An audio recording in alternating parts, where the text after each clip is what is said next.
ગુજરાતીમાં મૂળાક્ષરો વગર ભણવું અશક્ય છે.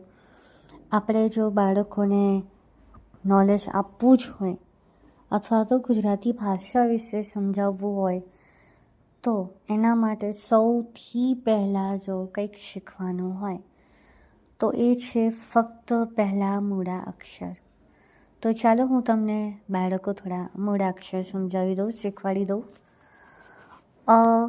આ, ઈ, ઉ, એ, ઓ, અહ. આ મૂળા અક્ષરો છે જેનાથી આપણા વાક્યો, શબ્દો એ બધું બનતું હોય છે. તો તમને આ જાણીને કેવું લાગ્યું? જો તમે ઈચ્છો તો હું આને અલગ રીતે પણ બતાવીશ. આ વિડીયો ગમે તો લાઈક, શેર, સબસ્ક્રાઈબ કરજો.